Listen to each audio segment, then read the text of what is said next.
नमस्कार मित्रांनो, जर तुम्ही दूध उत्पादक शेतकरी असाल तर तुम्ही दूध डेअरीवर गेल्यानंतर एस-एन-एफ कमी भरला किंवा एस-एन-एफ कमी आहे हे वाक्य रोजच ऐकत असाल. पण हा एस-एन-एफ म्हणजे नक्की काय असतो? अनेकदा एस-एन-एफ कमी भरल्यामुळे शेतकऱ्यांच्या दुधाचे दर कापले जातात किंवा काही वेळा तर दूध नाकारलं देखील जातं. मग हा एस-एन-एफ म्हणजे फक्त दुधातील भेसळ असते का, की यामागे काही नैसर्गिक कारणंही आहेत? आजच्या व्हिडिओमध्ये आपण अगदी सोप्या भाषेमध्ये तेच समजून घेणार आहोत की दुधातील एस-एन-एफ म्हणजे नेमके काय आणि तो का कमी जास्त होतो. तुम्हा सर्वांना विनंती आहे की व्हिडिओ शेवटपर्यंत नक्की बघा. सोबतच तुम्ही जर नवीन असाल तर आपल्या खबर मराठी या यूट्यूब चॅनलला सबस्क्राईब करा. सगळ्यात अगोदर आपण समजून घेऊया की एस-एन-एफचा फुल फॉर्म काय आहे. तर मित्रांनो, एस-एन-एफ म्हणजे सॉलिड नॉट फॅट. थोडक्यात सांगायचं तर दुधामध्ये मुख्यतः 3 गोष्टी असतात: पाणी, फॅट म्हणजे स्निग्धांश आणि इतर ठोस असे पोषक घटक.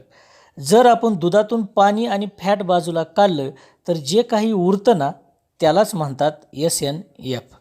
दुधाचा घट्टपणा आणि त्यातील पोषण मूल्य हे या एस-एन-एफवरच अवलंबून असतं.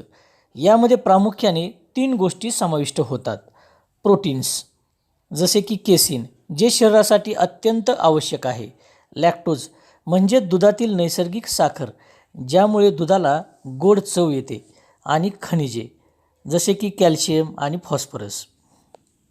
मित्रांनो, एस-एन-एफ कमी जास्त होण्यामागची काही नैसर्गिक कारणं देखील आहे. आता सगळ्यात महत्त्वाचा प्रश्न, एस-एन-एफ कमी का होतो? अनेकदा डेअरी चालक किंवा कंपन्या एस-एन-एफ कमी आला की थेट भेसळीचा संशय घेतात. पण विज्ञानाचा आणि निसर्गाचा अभ्यास केला तर एस-एन-एफ कमी होण्यामागे अनेक नैसर्गिक कारणं देखील आहेत.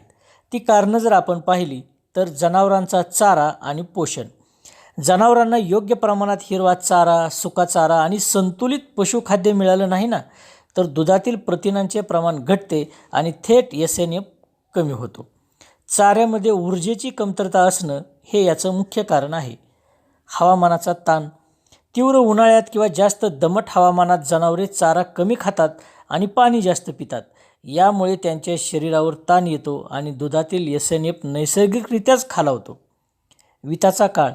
जनावर विल्यानंतरच्या पहिल्या 1 ते 2 महिन्यात दुधाची मात्रा जास्त असते, पण त्या काळात फॅट आणि एस-एन-एफचे प्रमाण थोडे कमी भरू शकते, जे नंतर हळूहळू स्थिरावते. जनावरांचे आरोग्य.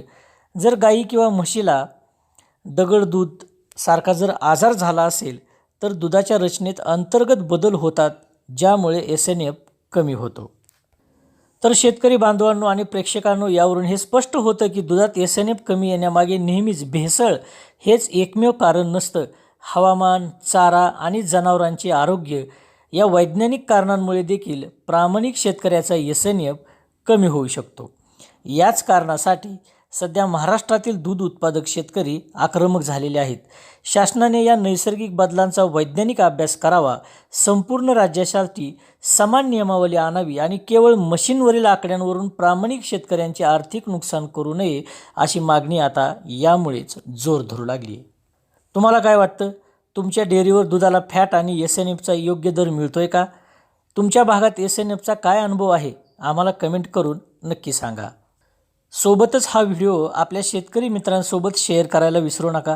व्हिडिओ आवडला असेल तर लाईक करा आणि अशाच महत्त्वाच्या माहितीसाठी आपल्या खबर मराठी या यूट्यूब चॅनलला सबस्क्राईब करा.